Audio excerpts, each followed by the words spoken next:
Malam Detikers, Anda menyaksikan The Roof Talk, saya Alvito Dinova Ginting. Malam hari ini kita akan berbicara tentang vaksin.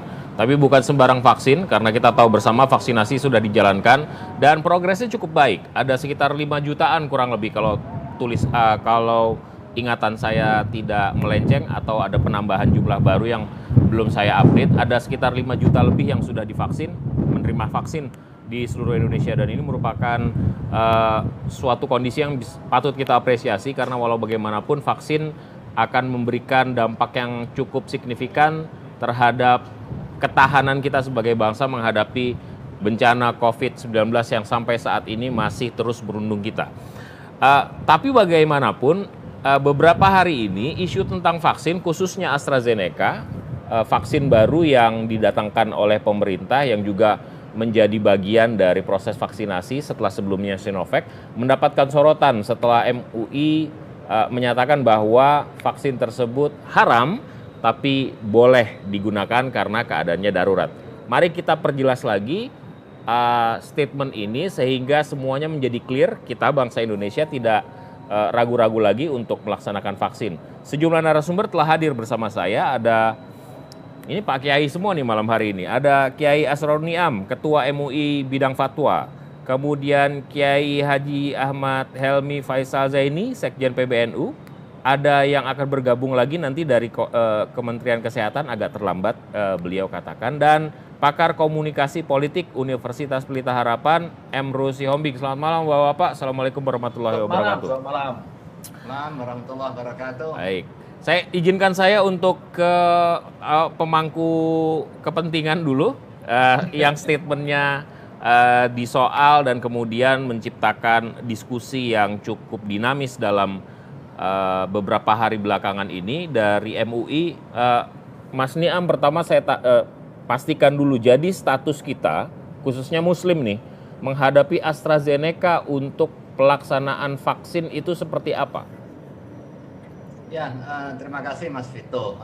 Selamat malam para pendengar, netizen yang berbahagia. Selamat malam Pak Sekjen, Pak Emru Sihombing. Selamat malam. Majelis Ulama Indonesia menerima permohonan fatwa terkait dengan penggunaan vaksin COVID-19 produk AstraZeneca. Diawali dengan pengajuan sertifikasi halal. Kemudian permohonan penggunaannya. Jadi ada dua hal ya. Yang pertama, permohonan sertifikasi halal atas produk AstraZeneca, maka mekanismenya adalah mekanisme normal melalui jalur sertifikasi halal dengan menggunakan standar halal yang sudah baku, yang sudah dimiliki oleh Majelis Ulama Indonesia dan di-endorse oleh puluhan lembaga sertifikasi halal dunia. Artinya standar fatwa halal yang digunakan untuk kepentingan pemeriksaan terhadap ingredient vaksin produk AstraZeneca yang diproduksi di perusahaan SK Bioscience Andong Korea Selatan itu menggunakan standar fatwa yang sudah baku.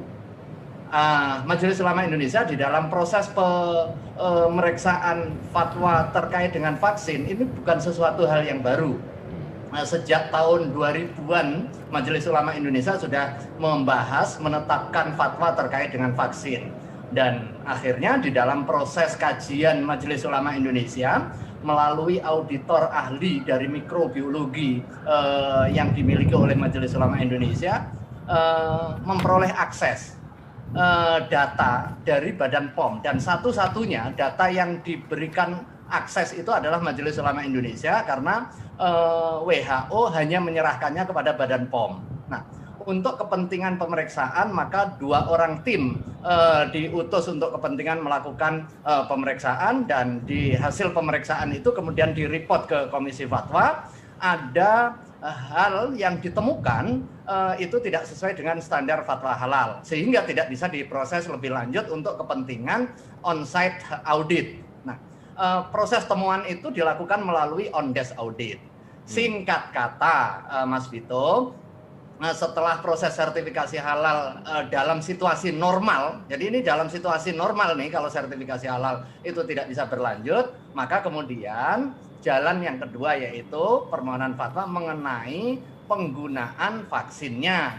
Maka atas dasar keterangan yang dihimpun oleh Majelis Ulama Indonesia melalui Menkes terkait dengan apa? Terkait dengan urgensi vaksinasi untuk kepentingan memutus mata rantai COVID-19 untuk mewujudkan herd immunity.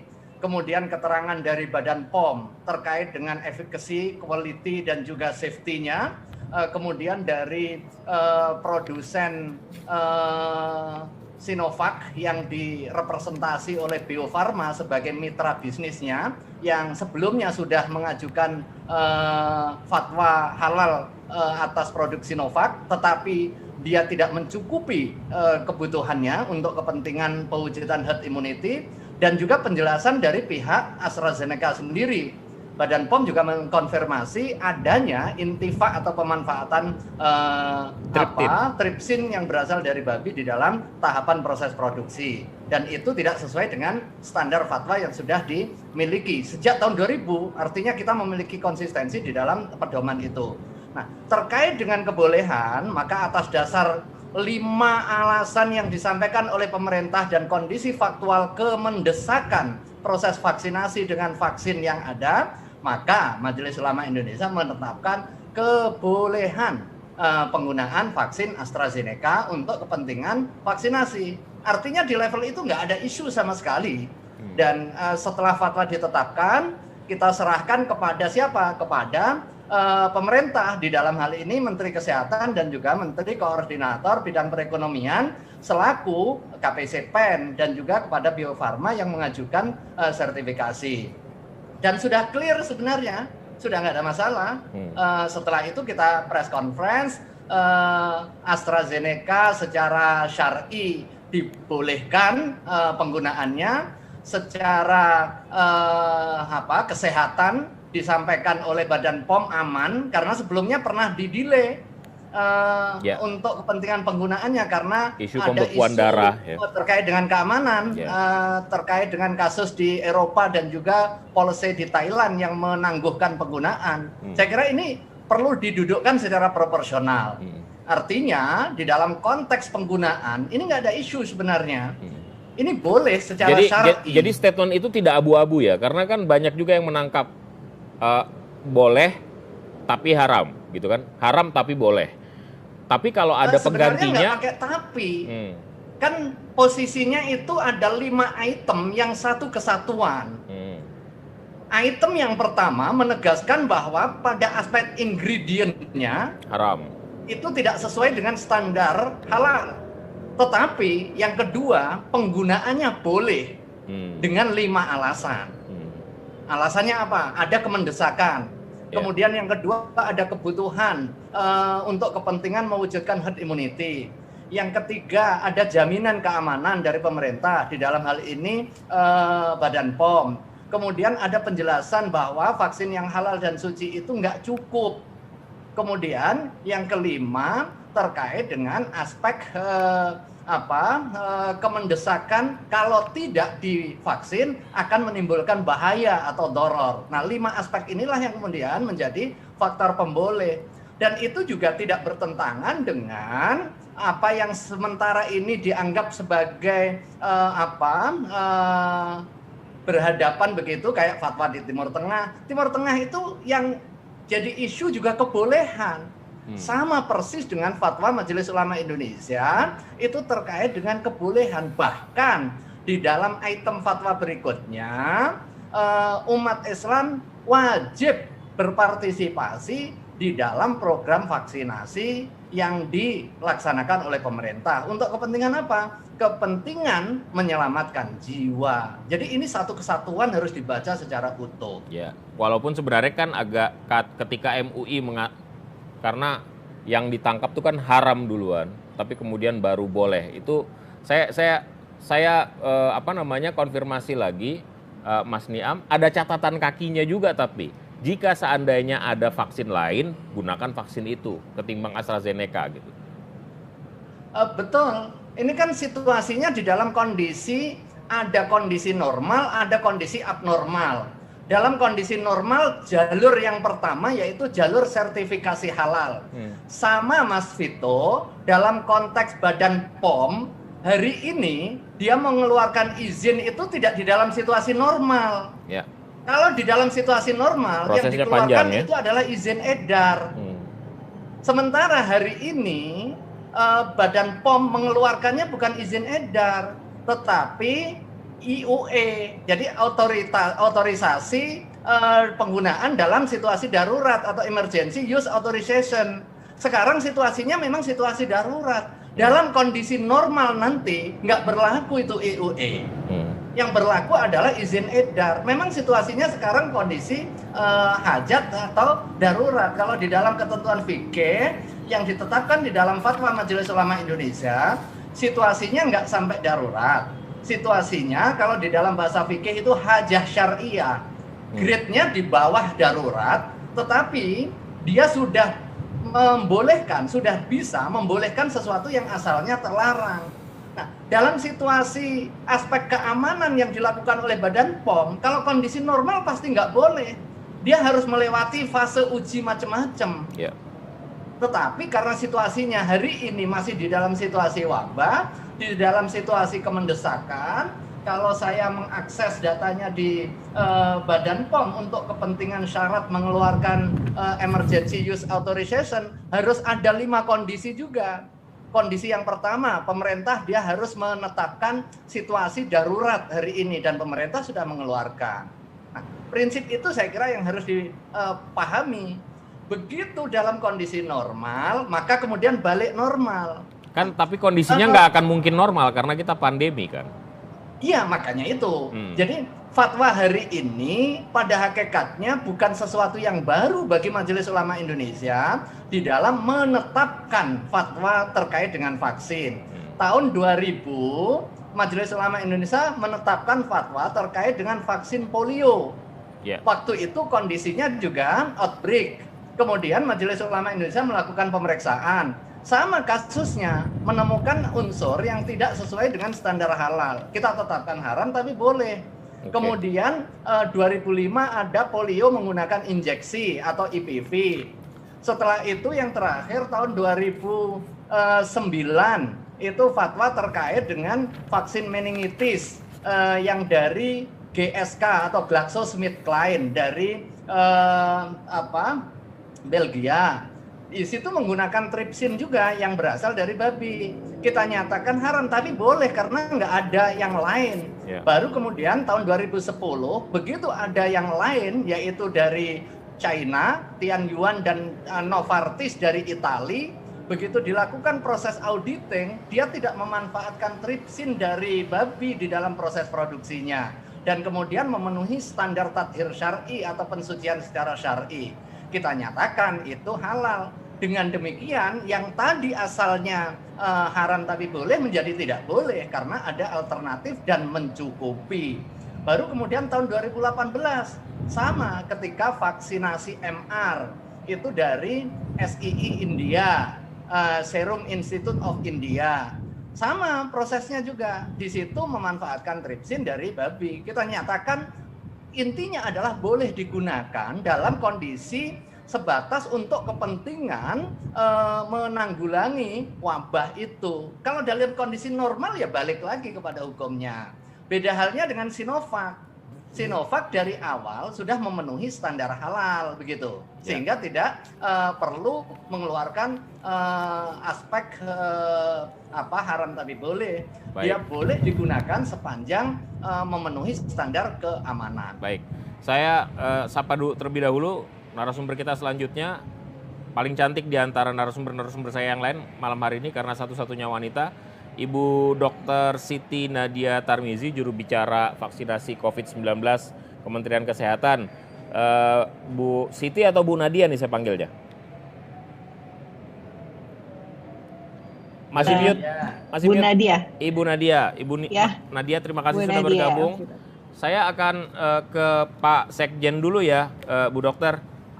Saya ke Mas Helmi sekarang. Agak menarik apa yang dipolemikan di masyarakat terkait dengan fatwa yang dikeluarkan oleh MUI di hari keesokan harinya kalau nggak salah hari Jumat, karena berita sudah tersebar itu pada malam Jumatnya soal haram namun dibolehkan. PWNU Jawa Timur melalui lembaga Basul Masail Nahdlatul Ulama meyakini vaksin AstraZeneca halal. Bagaimana tuh Pak Sekjen? Ya, pertama Mas Alvito, senang sekali bisa bergabung dalam forum yang sangat penting sekali malam hari ini. Saya ingin menyampaikan bahwa apa yang tengah kita lakukan dalam konteks vaksinasi itu kedudukannya kalau kita sebut dalam agama tinggi sekali karena terkait dengan apa yang disebut sebagai hifdun nafas, menjaga jiwa. Ini yang tertuang di dalam tujuan beragama, maqasidus syariah, bahwa hifdun nafas itu adalah sesuatu yang perlu diprioritaskan. Nah, maka saya sudah menyebut di banyak media bahwa siapapun yang mau menjadi relawan dari vaksinasi ini, artinya siapa yang mau disuntik ya vaksin anti COVID ini, saya sebut sebagai pahlawan kemanusiaan. Karena mereka adalah bagian penting dari upaya kita untuk menjaga jiwa-jiwa. Kita harapkan tentu dengan vaksinasi ini kita bisa memutus mata rantai dari penyebaran COVID-19. Nah, terkait dengan rame-rame yang sekarang ini MUI telah menyampaikan fatwanya ya, dan PWNU Jawa Timur melalui lembaga Basul Masail telah menyampaikan bahwa kita mengenal ada 3 teori. Yang pertama itu adalah istihalah, ya, yaitu perubahan dari satu hukum ke hukum yang lainnya, sebuah transformasi atas hukum yang ada. Kemudian yang kedua itu adalah istihlak, ya, yaitu bercampurnya benda yang haram dengan benda yang suci. Dan yang ketiga itu adalah darurat. Dalam konteks vaksin AstraZeneca, sebetulnya kita bisa menyebut contoh-contoh dalam istihalah itu adalah khomer, ya. Kalau kita diamkan itu, nanti dia berubah menjadi cuka. Kemudian contoh yang lain yang paling mudah itu adalah kotoran sapi. Itu biasanya diproduksi kemudian menghasilkanlah batu bata. Yang kita tahu batu batanya dipakai juga untuk bangun masjid, musola, dan rumah bahkan. Nah, atau saya tadi otak-atik gatuk ketemu ya, yang paling sederhana untuk menjelaskan situasi ini adalah proses penyulingan dari air comberan, air got yang kemudian berubah menjadi air minum. Ya, kan kalau di kota-kota besar dan di negara-negara maju itu karena tidak punya sumber mata air, ya, mereka biasanya melakukan proses perubahan ya, air dari air got ya, air limbah menjadi air minum. Ya. Nah, dalam konteks itu, Lembaga Basul Masail PWNU Jawa Timur adalah yang diajukan pertanyaannya adalah vaksin AstraZeneca itu hukumnya seperti apa? Ya. Nah, itu sama dengan pertanyaannya batu bata itu benda najis atau benda yang suci? Atau pertanyaan lainnya, cuka itu adalah sesuatu yang haram atau sesuatu yang halal? Atau air minum, mungkin di PDAM lah, ya, yang sudah proses suling tadi itu, apakah sesuatu yang najis atau suci, bahkan mensucikan?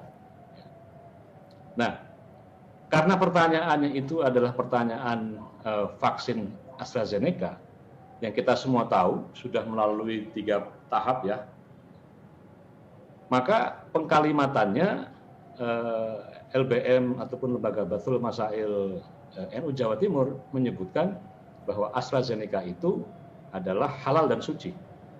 Karena yang disoal itu adalah terkait dengan vaksinnya. Nah, maka kalau boleh saya memberikan saran kepada MUI, ya, boleh kan? Karena MUI kan sebetulnya kan forum ketemunya ormas-ormas ya. Ya. Yang di dalamnya juga ada NU, ada Muhammadiyah dan seterusnya. Saya kira kita tidak menyalahkan prosedur dari penetapan halal dari sesuatu, tetapi yang kita kritisi sebetulnya adalah model pengkalimatannya, yang kalau tidak hati-hati ini bisa mengganggu konsolidasi terutama kita sebagai sebuah entitas bangsa yang besar ini yang tengah menghadapi wabah pandemi COVID-19. Karena pertanyaannya masyarakat awam, emang ada sesuatu yang haram itu boleh kan gitu? Kecuali ada penjelasan yang cukup artikulatif kepada masyarakat, ya. Karena informasi yang diterima oleh masyarakat itu sepenggal saja. Ini haram tapi boleh. Bahkan tadi kan Pak Kiai Niam menyebutkan kalau dalam situasi darurat Boleh. ya kita membolehkan ini. Tapi kalau tidak darurat dicari yang lainnya. Nah, jadi saya kira dalam konteks fatwa MUI kita menyampaikan hendaknya lebih berhati-hati ya, agar tidak menimbulkan polemik. Dan yang kedua, ini kita menghadapi sesuatu yang sangat besar yang tadi saya sebutkan bahwa salah satu unsur terpenting dalam tujuan beragama itu adalah hifdzun nafas. Nah, maka dalam konteks ini PWNU Jawa Timur ya, bahkan boleh nanti bisa di googling beritanya ya, ada 100 tokoh ulama khos di Jawa Timur itu telah melakukan vaksinasi melalui vaksin AstraZeneca. Jadi para kiai di Jawa Timur itu sudah memulai ikut mendaftar sebagai peserta dari vaksin AstraZeneca. Meskipun Mas Alvito ya, para kiai ketika menentukan, ya sebetulnya kalau di NU tidak ada istilah fatwa ya, kita ini menyebutnya sebagai pendapat agama, pendapat keagamaan. Karena fatwa itu makomnya harus mufti. Nggak tahu kalau Pak Asrul Niam itu sudah makomnya sudah Grand Sheikh gitu. Saya konah. Nah, ya jadi para kiai itu ketika menyampaikan dan merumuskan pada akhirnya sesuatu hukum ya dengan apa yang saya sebut sebagai pendapat agama itu melalui berbagai macam pertimbangan-pertimbangan. Jadi bahkan sebetulnya yang saya sampaikan tadi itu yang terkait bahwa dalam konteks vaksin AstraZeneca kita menyebut, bahkan para ulama melalui lembaga masyarakat menyebutkan halal suci itu adalah kita bermadhab pada madhab Hanafi yang dalam konteks teori yang saya sebutkan tadi itu memberlakukan apa yang disebut sebagai istihalah. Meskipun kalau kita menggunakan madhab Syafi'i ya itu selalu mengambil kehati-hatian ya, untuk kalau bisa diambilkan dari yang lain yang lebih aman. Nah, tapi dalam situasi-situasi yang kadang dalam keadaan tertentu kita menghadapi sesuatu yang sangat genting, darurat, ya maka sebagaimana kaidah fikih disebutkan bahwa hukum itu tergantung pada ilatnya, tergantung kepada sebab apa yang ditimbulkannya. Maka dalam konteks itu para ulama mengambil satu terobosan ya, dengan menyampaikan pendapat keagamaan bahwa vaksin AstraZeneca itu adalah halal dan suci. Dan saya kira dengan demikian, ya, maka kalau tadi saya juga mendengar apa yang disampaikan oleh Pak Kiai Niam, sebetulnya tidak ada isu kan gitu. Ya, jadi mari kita menata kembali barisan kita untuk memperluas upaya pemerintah dan kita semua untuk mensukseskan program dari vaksinasi ini. Demikian Mas Alvito. Pak Sekjen, tapi saya mau tanya, karena ada penelusuran yang cukup ilmiah di Komisi Fatwa MUI, apakah karena kan dibahasnya di lembaga Basul Masail ya, apakah lembaga tersebut juga melakukan pendalaman secara ilmiah juga untuk kemudian menemukan adanya tripsin dan lain sebagainya, atau melihat fungsinya saja bahwa AstraZeneca ini vaksin yang sudah proven dipakai, dan karena itu walaupun ada atau tidak ada unsur unsur hewani, katakanlah babi di dalamnya, tetap boleh digunakan. Gimana prosesnya? Ya, para ulama ketika mengambil satu keputusan ini juga mengundang para ahli tentunya. Jadi tidak sekedar asumsi-asumsi, hanya sekedar membaca dari reportase di media online ataupun media cetak elektronik ya. Tapi lazimnya yang namanya budaya ataupun tradisi yang dikembangkan dalam Bahthul Masail, pembahasan masalah-masalah di dunia misalnya agama ataupun masalah-masalah sosial, itu selalu didahului dengan mendengarkan pendapat dari para ahli. Jadi tidak sembarangan. Mereka, para ulama kita juga sangat berhati-hati. Maka karena saking hati-hatinya para ulama kita ini, sebetulnya saya sering menyebutnya sebagai adab ya, sebagai akhlak ya. Tidak pernah berani menyebut sebagai fatwa. Ini menurut saya ya bagian dari akhlak sebagai para ulama kita. Maka menyebutnya sebagai pendapat keagamaan. Karena mungkin saja ada pendapat yang lebih benar, lebih baik, yang yang bisa dijadikan sebagai rujukan. Jadi ini akhlak dari para ulama, para kiai kita. Jadi saya bisa pastikan, Mas Alvito, dalam pembahasan Bahthul Masail di kalangan para ulama itu, terlebih dahulu sebelum memutuskan itu selalu mengundang para ahli. Ya, tidak hanya yang pro, yang kontra juga diundang. Oke, baik. Saya tahan sampai di sini dulu, Pak Sekjen. Saya mau ke Dr. Nadia.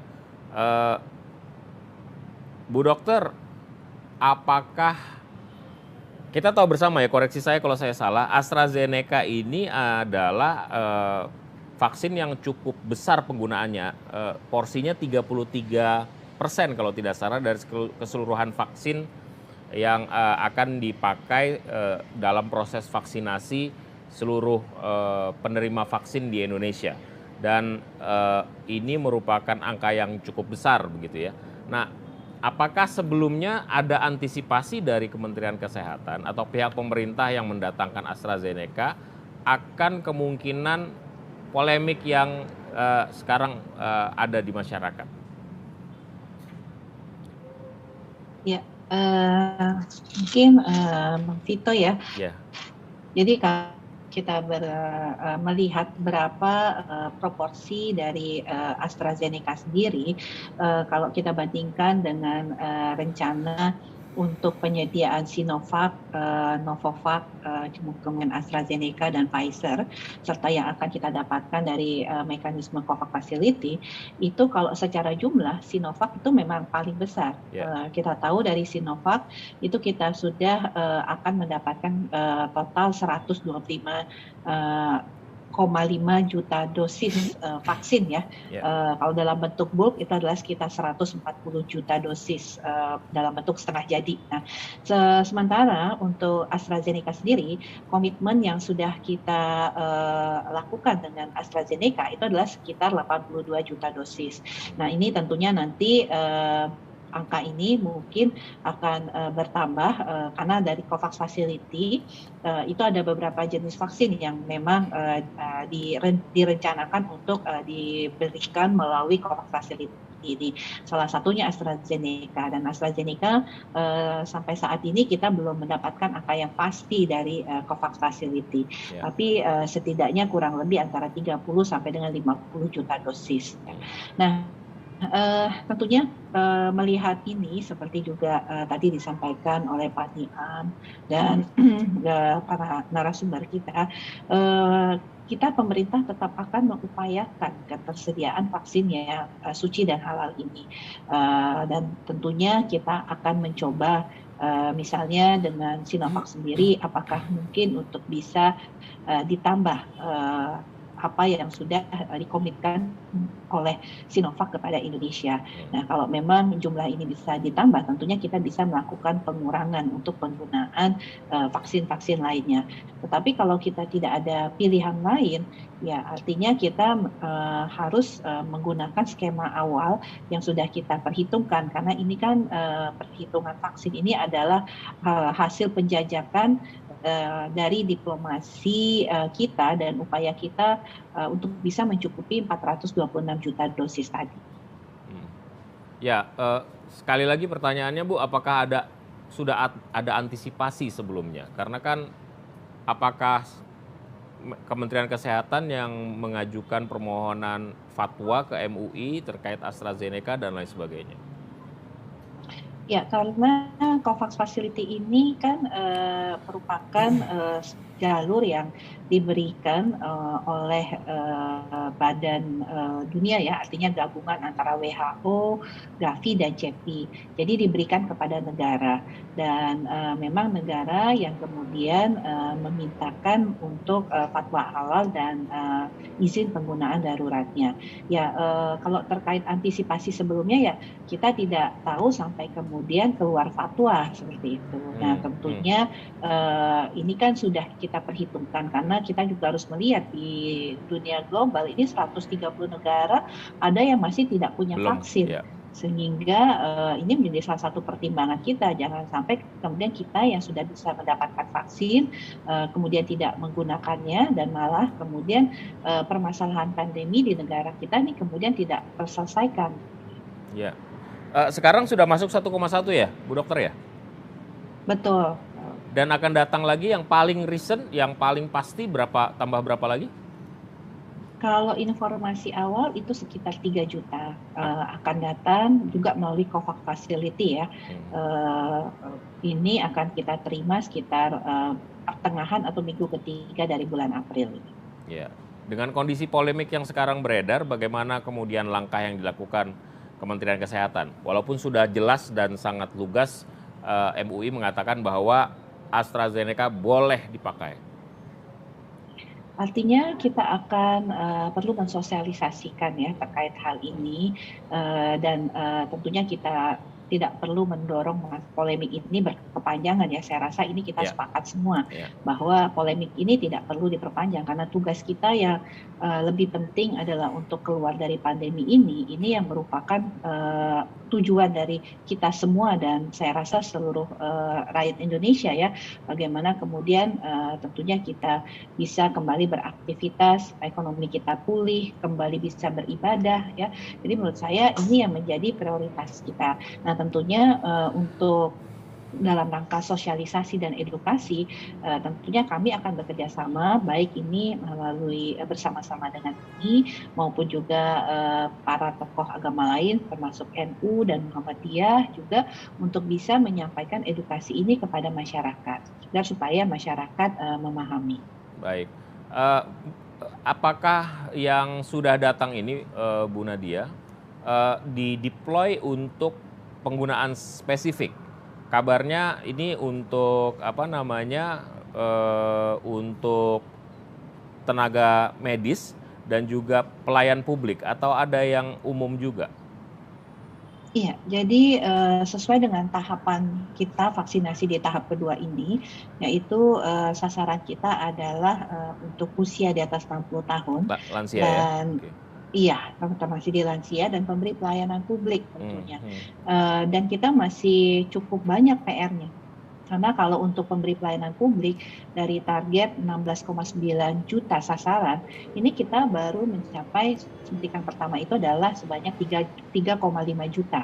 Sementara untuk lansia yang 21,5 juta, kita baru mencapai angka 2 juta. Jadi memang ini yang perlu kita lakukan akselerasi.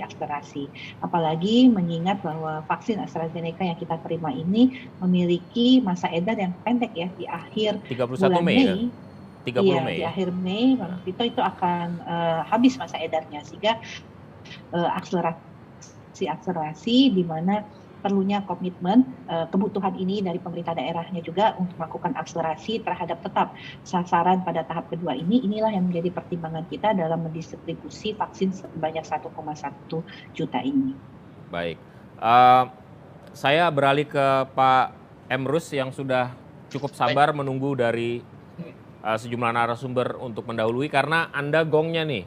Kita bicara tentang komunikasi kan, bagaimana kemudian vaksinnya sudah ada, waktu COVID merebak kita menjaga diri, kemudian kita berteriak harus segera vaksin diberikan, harus ada vaksinasi yang cukup buat bangsa Indonesia sehingga kita bisa bertahan, bisa resilient gitu terhadap serangan vaksin ini, negara ini bisa tangguh dan segera keluar dari jerat bencana. Tapi kemudian kan ada dinamika dalam wacana soal vaksin khususnya AstraZeneca. Yang pertama, bagaimana Anda menilai dari sisi komunikasi? Tentu saja saya tidak menanyakan soal teknis tentang fatwanya, komunikasi yang diberikan MUI, dan bagaimana kemudian kita bisa lebih jauh men-tackle isu ini, karena Bu Nadia juga mengatakan mudah-mudahan polemiknya tidak terlalu lama. Apa yang harus kita lakukan sebagai bangsa, khususnya pemerintah, karena sosialisasi ada di Satgas. Baik, terima kasih. Selamat malam Bang Vito, dan selamat malam Pak Kiai Niam dan Pak Kiai Helmi dan juga Ibu Nadia. Saya sampaikan selamat malam, saya sedang ada di Papua Barat ini. Mudah-mudahan sinyal kita bisa berjalan dengan baik. Amin, amin. Nah, saya melihat bahwa dialektika yang terjadi di ruang publik, sebagaimana barusan kita dengar yang disampaikan oleh Pak Kiai Niam maupun Pak Kiai Helmi, justru mencerahkan kita. Kita semakin paham tentang vaksin. Tetapi suatu hal yang bisa saya garis bawahi, kita berada pada tujuan yang sama.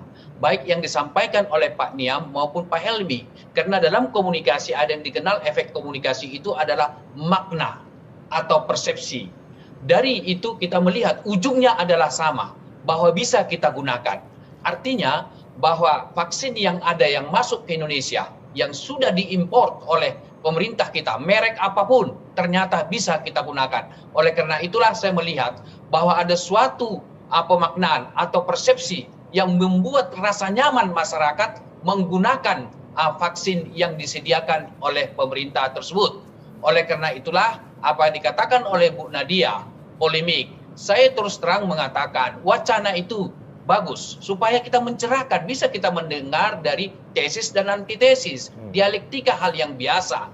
Tetapi ketika ujungnya kita melihat, saya melihat pandangan Pak Niam dan Pak Kiai Helmi juga sangat bagus sekali. Artinya bahwa ada rasa nyaman bagi publik, bagi masyarakat, bagi rakyat Indonesia yang memang sudah menanti-nanti daripada vaksin COVID-19 ini. Karena menurut saya satu-satunya hal yang paling tangguh kita lakukan sekarang menyelamatkan kemanusiaan itu, sebagaimana dikatakan oleh Pak Kiai Helmi tadi, yaitu adalah menggunakan vaksin tersebut. Karena saya melihat bahwa dengan vaksin tersebut rasa nyaman di tengah publik menjadi luar biasa. Satu hal yang dapat saya saksikan, kebetulan saya tadi berjalan-jalan di kota Monopari dalam konteks tugas yang lain, tapi saya lihat secara langsung memang bagaimana masyarakat begitu antusias untuk ikut mendapat vaksin tersebut, dan mereka antri dan duduk secara teratur,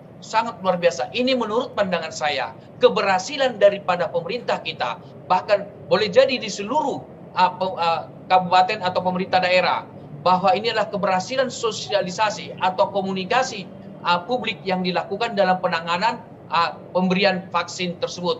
Saya terus terang mengatakan bahwa ini adalah pendewasaan informasi, pendewasaan pemahaman, pendewasaan sikap, pendewasaan terhadap perilaku kita menerima vaksin. Karena memang sudah setahun lebih kita menghadapi permasalahan ini. Biasa itu dalam waktu awal pertama, misalnya Januari setahun yang lalu misalnya, bahwa kita ada suatu katakanlah suatu keadaan emosi yang pada saat itu kita tidak nyaman karena tiba-tiba kita menghadapi suatu masalah yang tidak pernah. Tetapi berjalannya waktu dan proses yang komunikasi yang dilakukan oleh pemerintah menumbuhkan kesadaran, sikap dan perilaku dari masyarakat dan seluruh birokrasi kita, pemerintah kita di seluruh Indonesia. Saya melihat berjalan dengan baik. Para kepala daerah kita seluruh Indonesia justru memberikan suatu tanggung jawab yang luar biasa. Kalau saya ikuti semua media, kita melihat suatu hal keberhasilan atau katakanlah dari segi aspek komunikasi.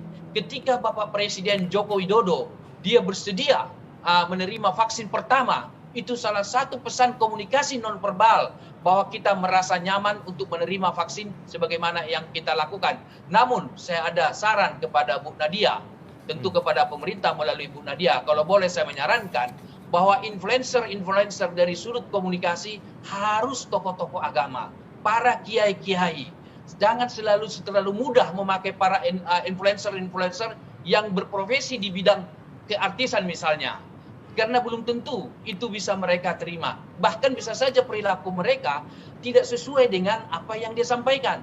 Jadi oleh karena itu, karena vaksin COVID-19 adalah persoalan trust, persoalan kepercayaan. Saya kira pemerintah memperbanyak influencer. Kalau itu dalam teori komunikasi dulu kita kenal dengan opinion leader.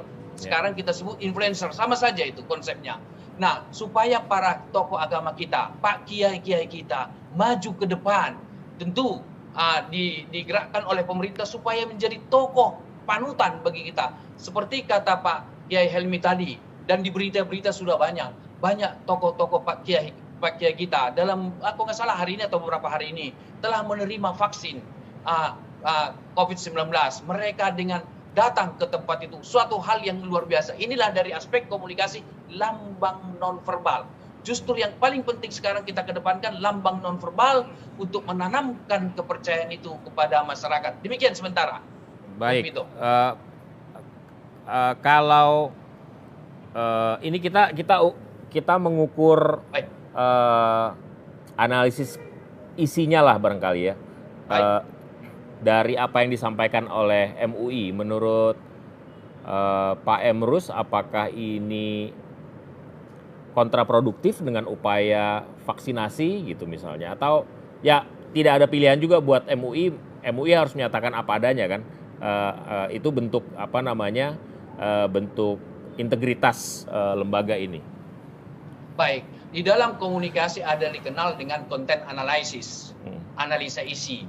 Kita bisa melihat bobot berita itu atau ton berita itu atau ton pernyataan itu positif atau negatif. Saya berpendapat yang disampaikan oleh dari MUI saya kira sangat positif. Ada penjelasan-penjelasan yang bisa kita terima secara akademis, secara ilmiah.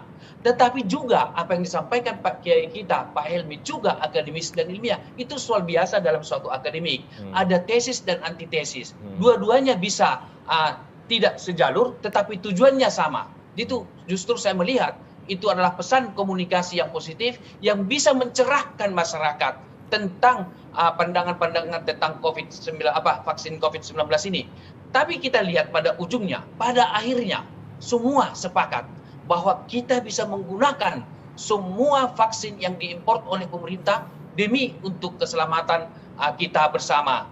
Namun saya mengatakan bahwa perlu lagi dikomunikasikan kepada publik, yaitu saya sampaikan Bu Nadia, tolong disampaikan kepada publik tentang masa berlakunya vaksin ini setelah diimpor, berapa lama bisa bertahan sebelum disuntikkan kepada masyarakat.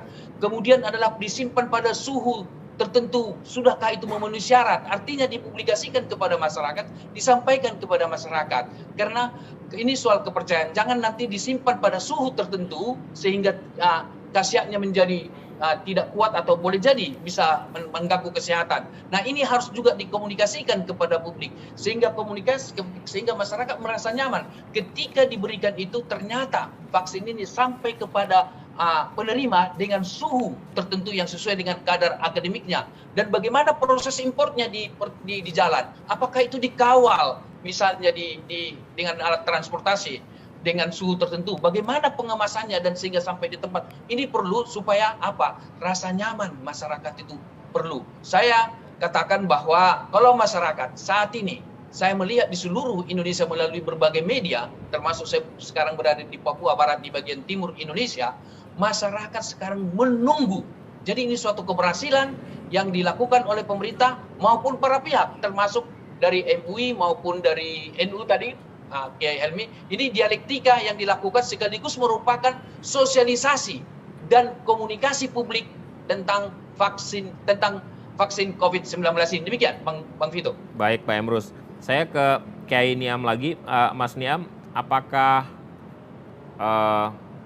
sebelum ada fatwa ini, sebenarnya pro kontra soal vaksinasi itu sudah bergerak, sudah ada dinamikanya. Dan kelompok-kelompok yang mengatakan menolak gitu ya, itu adalah kelompok-kelompok yang erat hubungannya dengan elemen keagamaan gitu. Nah, apakah ada upaya MUI juga untuk memberikan clearance kepada mereka, atau ada upaya membantu dalam tanda kutip sosialisasi sehingga penggunaan vaksin dalam proses vaksinasi ini lebih produktif dan konstruktif?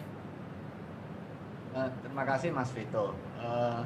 Di sebagian masyarakat kita ada realitas gerakan anti-vaks ya. Dan itu beragam, tidak hanya bermotif agama. Ada juga yang bermotif politik juga ada. Bermotif politik, bermotif ilmu pengetahuan juga ada ya. Tetapi mazhab jumhur kesehatan, jadi mayoritas ahli kesehatan melihat vaksinasi sebagai mekanisme efektif untuk memutus mata rantai wabah yang terjadi, termasuk di dalamnya adalah wabah COVID-19 yang belum sepenuhnya terkendali hari ini. Dan karena itu pula lah kemudian Majelis Ulama Indonesia menetapkan fatwa. Jadi sebelum fatwa terkait dengan penggunaan vaksinnya, Majelis Ulama Indonesia itu menetapkan fatwa tentang vaksinasi sebagai mekanisme pengobatan preventif. Itu dibenarkan secara syar'i. Bahkan dalam batas tertentu itu menjadi kewajiban ketika ada ancaman jiwa seperti yang tadi disampaikan oleh Pak Sekjen terkait dengan komitmen hifdzun nafsi. Nah, dan itu dituangkan kembali Mas Vito ya di dalam Fatwa nomor 14 tahun 2021 tentang penggunaan vaksin COVID-19 produk AstraZeneca.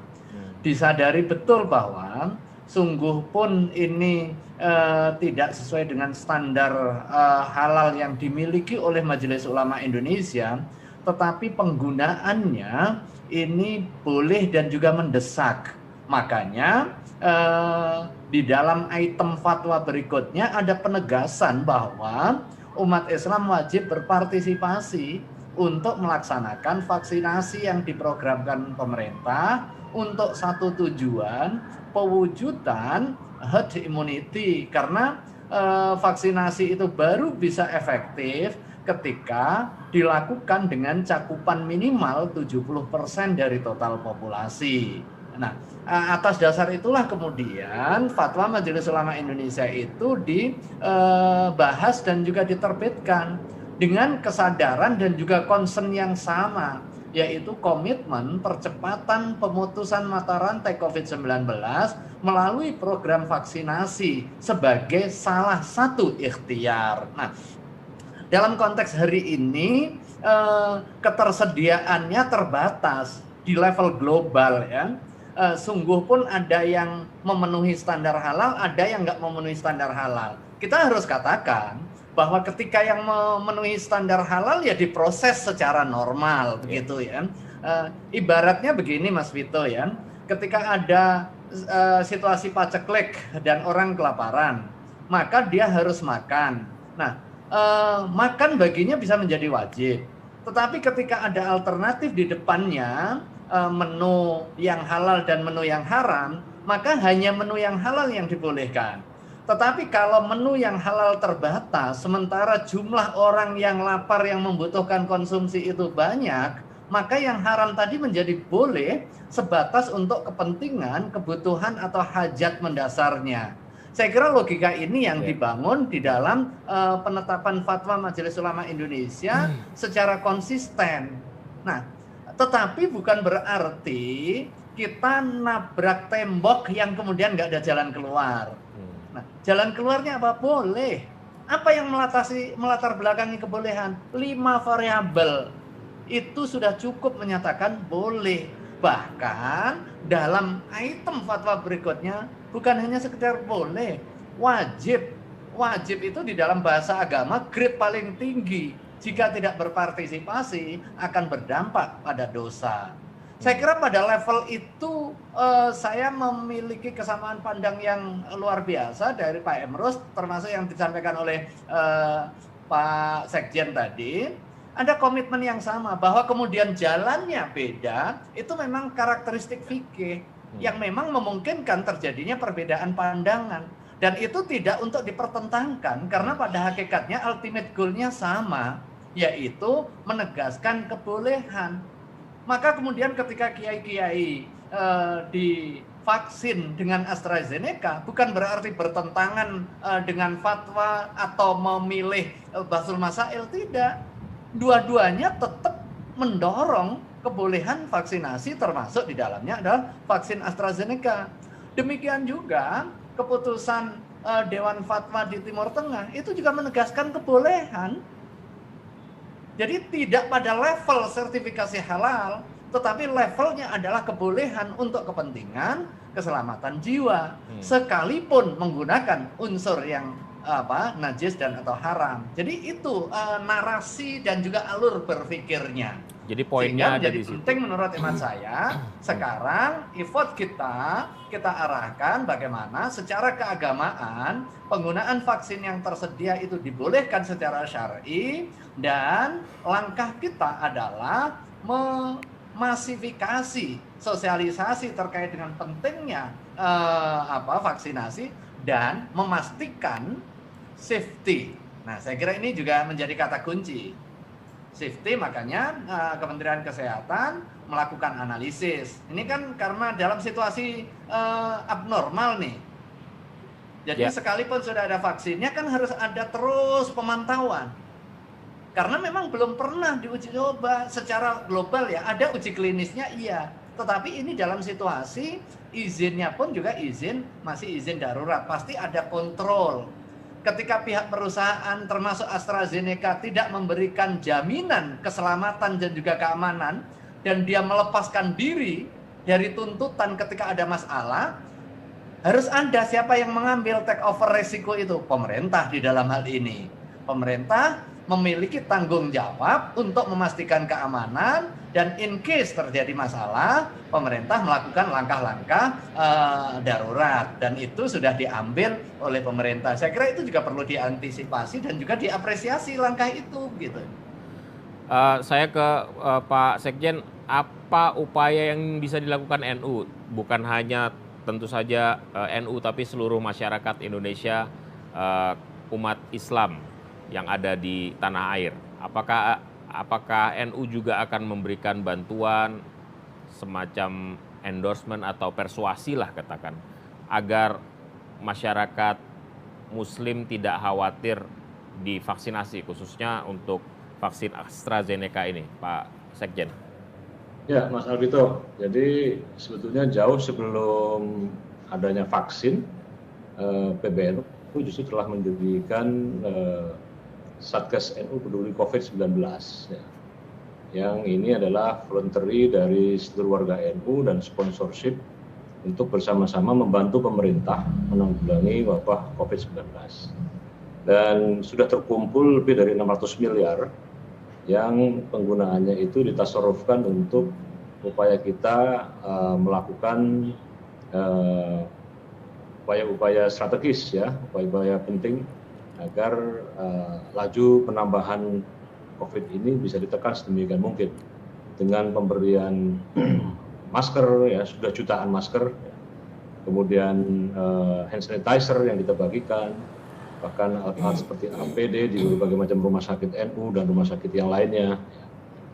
Banyak sekali program-program sebagai bagian dari komitmen NU hadir di tengah-tengah masyarakat. Dan tentu dalam konteks vaksinasi, ya, mungkin teman-teman juga sudah melihat semua di berbagai macam media, ya. Para ulama, para kiai kita telah memberikan contoh teladan dengan melakukan vaksinasi, ya. di kantor-kantor PWNU, kantor-kantor NU, ya.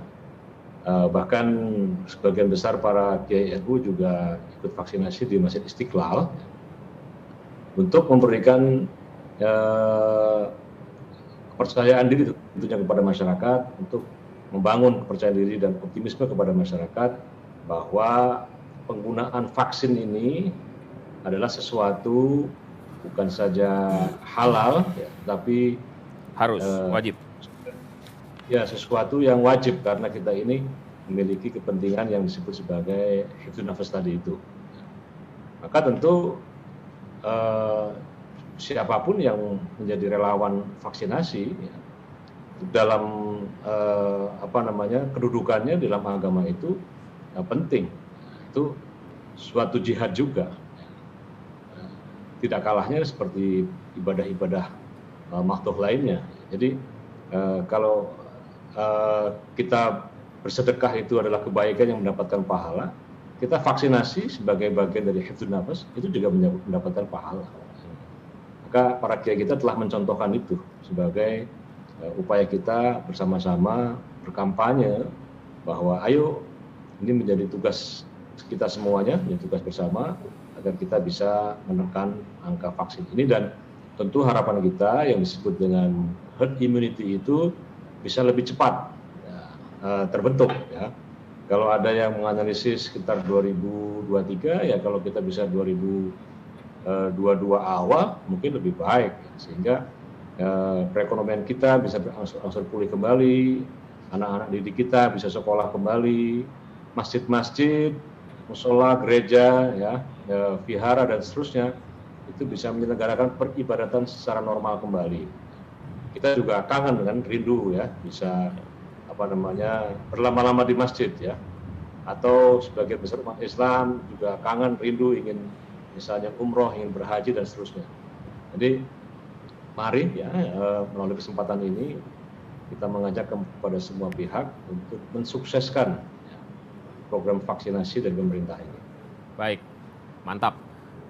Dokter Nadia, Ibu, kalau boleh berbagi, AstraZeneca ini punya kelebihan apa dibandingkan vaksin yang lain, atau nilai tambah apa yang bisa kita dapat dari AstraZeneca? Apakah harganya lebih murah atau distribusinya lebih mudah dan lain sebagainya? Itu yang pertama. Kemudian yang kedua, upaya persuasif yang dilakukan pemerintah ke depan sehingga kelompok-kelompok yang masih reluctant terhadap vaksinasi itu akhirnya mau divaksinasi.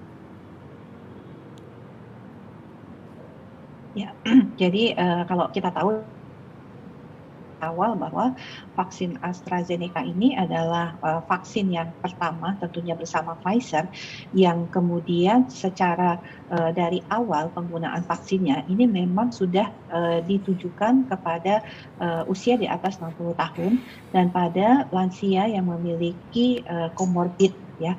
Nah, karena kita tahu bahwa di awal kan vaksin Sinovac belum diberikan izin untuk penggunaan pada lansia. Setelah kemudian ada data, baru kemudian belakangan diberikan izin untuk penggunaan Sinovac ini sendiri. Tapi kalau untuk AstraZeneca ini betul-betul sudah dari awal ditujukan kepada usia di atas 60 tahun. Jadi memang dia dalam memberikan efek proteksinya ini memang sangat baik pada usia di atas 60 tahun, ditambah lagi dengan orang-orang yang memiliki komorbid. Karena kita tahu bahwa seperti orang yang gula darahnya belum terkendali, atau kemudian orang yang belum atau tidak terkontrol tekanan darahnya, ini AstraZeneca sangat baik dan bisa digunakan. Nah, yang ketiga tentunya kita tahu terhadap mutasi-mutasi virus yang ada, AstraZeneca ini dikatakan masih sangat efektif untuk penggunaannya. Dan terakhir tentunya karena dia adalah platformnya ini adalah platform baru, kita tahu bahwa dia menimbulkan sebenarnya efek perlindungan yang dikatakan ya lebih tinggi dibandingkan dengan vaksin-vaksin dengan platform-platform yang lama. Jadi ini sih sebenarnya yang kita bisa sampaikan, bahwa hal-hal yang memang sejak awal kita tahu seperti Inggris itu dan negara-negara lain, ada 70 negara itu memang memulai vaksinasi kepada usia lansia ya sebagai tujuan pertamanya dalam pemberian vaksinasi. Nah, upaya kita tentunya untuk tadi seperti yang disampaikan oleh Pak Emrus ya, bagaimana kita mengajak influencer-influencer, tentunya juga keterlibatan dari tokoh-tokoh agama, tokoh-tokoh masyarakat sejak awal pelaksanaan vaksinasi ini sudah kita lakukan ya. Jadi di awal kita tahu bahwa pada penyuntikan perdana ini penyuntikan ini dilakukan oleh tentunya para tokoh-tokoh agama yang kemudian diturunkan sampai dengan ke tingkat provinsi dan kabupaten kota. Dan tentunya melalui strategi komunikasi yang ada, pelibatan para tokoh masyarakat, tokoh agama ini tentu tetap kita teruskan dan tetap terus kita gandeng bersama ya, termasuk juga bagaimana bukan hanya tokoh agama, tokoh masyarakat, tetapi juga bagaimana kemudian kita bersama-sama PBNU dan juga PP Muhammadiyah untuk kemudian mensosialisasikan tentang manfaat dan pentingnya vaksinasi ini. Selain itu tentunya public figure, influencer tetap kita gandeng untuk menyasar tentunya kelompok-kelompok sasaran vaksinasi tadi. Baik, ditambahkan Pak Emrus barangkali selain melibatkan influencer yang menjadi key opinion leader barangkali ya, tokoh-tokoh masyarakat, tokoh-tokoh agama, apalagi langkah jitu yang harus ditempuh pemerintah sehingga niat kita untuk memvaksinasi bangsa ini bisa berjalan dengan baik dan sesuai dengan tujuan. Baik, terima kasih. Saya pikir harus dibuat suatu perencanaan atau manajemen komunikasi publik dalam penanganan ini. Jadi jangan dilakukan secara sporadis, tapi ada perencanaan. Jadi komunikasi itu harus kita rancang, kita rencanakan dengan baik. Kapan melakukan apa, siapa yang kita lakukan, influencer kita, mengapa kita menggunakan tersebut. Jadi tidak sekedar seolah-olah, kita pakai ini. Tapi ada alasan-alasan ilmiahnya, ada alasan-alasan manajemennya. Ini yang saya tawarkan kepada Bu Nadia sebagai mungkin penanggung jawab daripada komunikasi publik ini. Jadi berbasis kepada strategi yang memang sudah dibuat. Karena terus terang saya mengatakan, ketika mula-mula kita menghadapi masalah ini, manajemen komunikasi penanganan kita memang sangat tidak baik gitu ya. Tapi perjalanannya boleh jadi karena kedewasaan masyarakat sudah semakin baik. Namun demikian, manajemen itu harus kita kelola dengan baik. Sama dengan ketika menangani suatu kegiatan apapun. Misalnya melakukan katakanlah tentang kegiatan-kegiatan kesehatan, ada perencanaan-perencanaan yang dilakukan. Demikian juga dalam hal komunikasi. Artinya apa? Apa tujuan yang kita capai? Apakah teman-teman dari pemerintah telah melakukan survei sejauh mana misalnya knowledge masyarakat, sikap masyarakat, dan perilaku masyarakat terkait dengan penanganan COVID-19, termasuk di dalamnya adalah vaksin ini. Tidak sekedar hanya vaksin, tetapi harus secara keseluruhan. Kenapa saya mengatakan demikian? Karena memang sekalipun kita divaksin, protokol kesehatan kan tetap kita lakukan. Karena apa? Efektivitas daripada vaksin ini, menurut pandangan saya yang saya lihat di berbagai media, sekitar 65%. Berarti 35% masih harus perlu kita kendalikan bersama dengan kesadaran, sikap, dan perilaku di dalam penggunaan protokol kesehatan. Jadi ini harus dilakukan secara holistik, tidak sekedar hanya bagaimana penanganan vaksin ini. Kemudian saya mengatakan bahwa tetap saya berpendapat kalau influencer kita, Bu Nadia, kita gunakan para tokoh-tokoh agama, Pak Kiai, pendeta, pastor, itu jauh lebih efektif daripada para influencer-influencer. Kenapa saya mengatakan ini? Influencer-influencer yang dipakai itu mereka kan pengikut dalam konteks masalah lain. Bisa saja karena keartisannya, atau katakanlah karena ada suatu hal yang menarik. Apakah dalam konteks vaksin mereka akan mengikuti? Belum tentu. Tapi kalau para tokoh agama, karena itu tokoh panutan, itu lebih pasti diikuti oleh masyarakat. Oleh karena itulah supaya lebih menggunakan tokoh-tokoh agama tersebut sebagai influencer kita ke depan. Kemudian saya berpendapat bahwa seperti dikatakan Pak Kiai kita, Pak Helmi tadi, bahwa kita rindu bersama di rumah ibadah, termasuk Pak Helmi di gereja-gereja. Kita core sekarang itu pakai Zoom. Kedekatan psikologis dan sosiologisnya sangat jauh sekali. Yang dulunya kita di gereja, core bersama, duduk bersama di sana. Indah sekali suara itu disatukan. Tetapi dengan Zoom, ada pecah, ada kadang-kadang gangguan. Nah, rindu kita sekarang. Oleh karena itulah dengan vaksin ini segera kita lakukan, semua aktivitas sosial kita, termasuk aktivitas beragama kita, dapat kita lakukan sesuai dengan keagamaan kita masing-masing. Inilah kerinduan kita bersama. Namun demikian saya berpendapat bahwa kerjasama, kebersamaan semua komponen tidak saling katakanlah mendebatkan sesuatu untuk tujuan supaya ada suatu kerenggangan sosial di antara kita. Justru komunikasi, bagaimana kita mempererat hubungan kita dalam rangka kita menggunakan vaksin. Kenapa saya mengatakan itu? COVID-19 adalah musuh kita. Kita harus lawan salah satu senjata kita, kebersamaan kita menerima vaksin tersebut. Kalau misalnya ada sekelompok kecil masyarakat masih menolak vaksin misalnya, andaikan ada, mereka harus kita rangkul, mereka harus kita dekati dari aspek strategi komunikasi, bahwa tidak ada pesan komunikasi, termasuk pesan komunikasi untuk vaksin untuk semua orang, tidak ada. Tetapi ada pesan-pesan komunikasi yang sifatnya spesifik kepada orang-orang tertentu, termasuk kepada orang yang menolak tersebut, harus kita desain pesan untuk mereka. Teori komunikasi mengatakan tidak ada pesan untuk semua orang. Semua pesan itu sangat spesifik, sangat tergantung karakteristik daripada masyarakat dan tergantung kepada kepentingan-kepentingan dan peta kognisi yang ada di kepala yang mereka terima. Boleh jadi ada pesan-pesan dari pihak-pihak tertentu yang mempengaruhi mereka untuk menolak vaksin tersebut. Oleh karena itu, pertarungan harus kita lakukan. Kita harus lawan mereka dengan pertarungan komunikasi supaya ruang peta kognisi masyarakat itu diisi dengan informasi betapa pentingnya kita menggunakan vaksin ini sebagaimana disampaikan oleh Pak Kiai kita Pak Niam dan Pak Kiai kita Pak Helmi. Demikian. Baik, terima kasih Pak Emrus. Waktu kita sudah habis, saya berikan kesempatan masing-masing narasumber untuk menyampaikan pernyataan terakhir, dimulai dari Pak Kiai Niam terlebih dahulu lah. Silakan Pak. Terima kasih Mas Vito. Permasalahan COVID-19 ini adalah permasalahan kita bersama. Seluruh elemen perlu bergandengan tangan dan juga tidak ragu untuk melakukan vaksinasi. Vaksinasi sebagai salah satu ikhtiar lahiriah guna memutus mata rantai COVID-19 dengan pewujudan herd immunity. Di samping ikhtiar lahir, perlu juga ikhtiar batin, aktivitas keagamaan, kemudian menjaga ketenangan jiwa, dan aktivitas-aktivitas yang positif.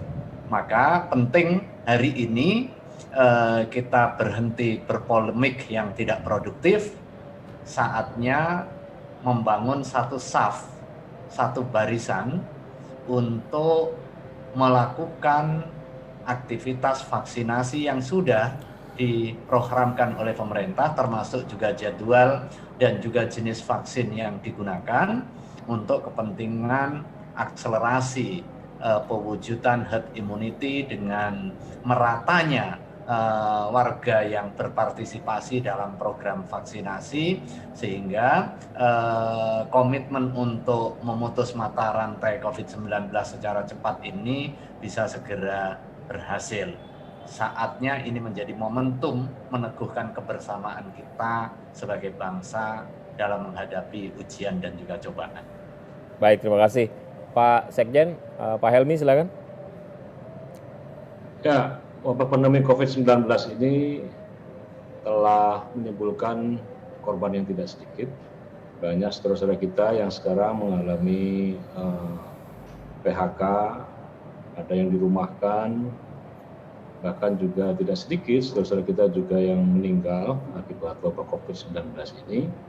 Maka ini adalah momentum terbaik kita untuk menjadi yang terbaik di tengah-tengah masyarakat, di tengah-tengah saudara dan keluarga kita, dengan cara memberikan uluran tangan, dengan cara saling menguatkan, dengan cara saling berbagi, dengan cara saling memberikan respect kita kepada saudara-saudara kita yang lain.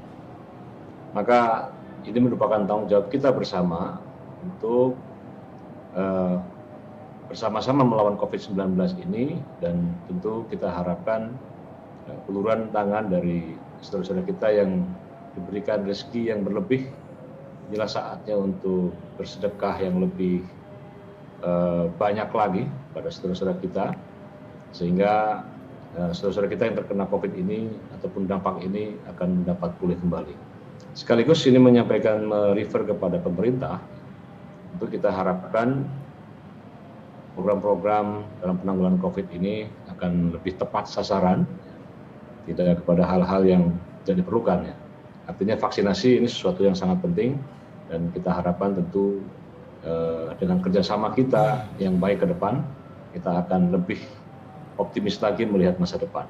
Terima kasih. Baik, Ibu Nadia silakan. Ya, saya rasa sudah banyak disampaikan Pak Niam dan Pak Helmi.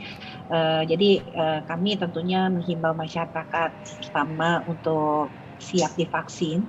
Jangan ragu untuk divaksin karena aspek keamanan dan tentu aspek penggunaan dari kehalalannya serta penggunaannya sudah kita ketahui bersama. Jangan menunda untuk mendapatkan vaksin karena vaksin yang terbaik adalah vaksin yang ada saat ini. Kita tahu bahwa vaksin ini akan memberikan perlindungan kepada kita dan kita perlu bersama-sama bahu-membahu untuk bisa menimbulkan kekebalan kelompok untuk kemudian akhirnya kita keluar dari pandemi ini. Baik, Pak Emrus terakhir. Baik, terima kasih. Ada saran saya kepada seluruh kita bersama sebangsa dan setanah air.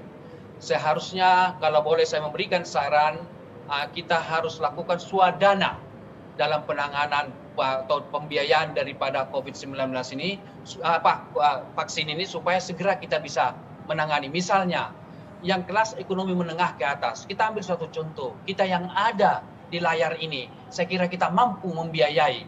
Jadi ada swadana. Tapi sehingga dana APBN itu bisa digunakan kepada saudara-saudara kita yang tidak mampu. Jadi saya terus terang lebih baik kita ini kesempatan kebersamaan kita. Kalau kita katakanlah kita divaksin, anggap 2 kali vaksin misalnya. Sekali vaksin 1 juta, anggap saya tidak tahu harganya. 2 kali vaksin 2 juta. Sebagai contoh, kita yang ada di sini saya yakin penuh kita bisa mampu untuk membayar itu.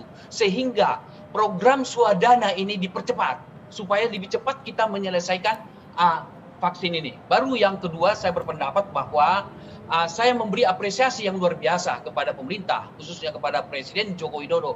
Penyediaan vaksin yang sangat luar biasa, sangat kita melihat tersedia dengan baik dengan program-program yang dibuat tersebut. Dan kemudian saya melihat sumber daripada vaksin kita dari berbagai negara. Saya kira ada suatu hal yang penting yang kita bisa catat di situ karena sumbernya dari beberapa negara. Selain yang dijelaskan oleh Bu Nadia, salah satu vaksin tersebut punya keunggulan tertentu di bidang tertentu. Tetapi ada yang sangat luar biasa menurut pandangan saya, yaitu kalau misalnya satu merek tertentu mempunyai dampak, boleh jadi walaupun sudah kita teliti secara hati-hati, katakanlah menimbulkan dampak tertentu kepada karakteristik masyarakat tertentu. Artinya tidak semua orang lebih banyak yang kena. Jadi dengan sumber-sumber yang begitu banyak tersebut, sehingga kita bisa lebih nyaman menggunakan merek-merek tertentu tersebut, dari berbagai merek tersebut, dibanding hanya 1 atau 2 merek. Saya kira ini saya perlu berikan apresiasi kepada pemerintah dengan mengimpor merek tersebut dengan berbagai varian merek tersebut. Saya kira demikian. Baik, terima kasih Pak Emrus atas pernyataan terakhirnya. Terima kasih buat semua narasumber. Mas Niam, Mas Helmi, Bu Nadia, Pak Emrus atas waktu dan kesempatannya bersama kita. Mudah-mudahan vaksinasi berjalan dengan baik dan dampaknya memberikan manfaat buat seluruh bangsa Indonesia sehingga kita bisa kembali bangkit setelah cukup lama terpuruk. Yang tadinya berjauhan bisa berdekatan, yang tidak beraktivitas akhirnya bisa beraktivitas dan semuanya lebih baik buat Indonesia. Terima kasih sekali lagi, selamat malam.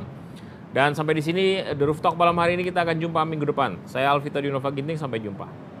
Terima kasih semuanya Bapak-bapak, Ibu.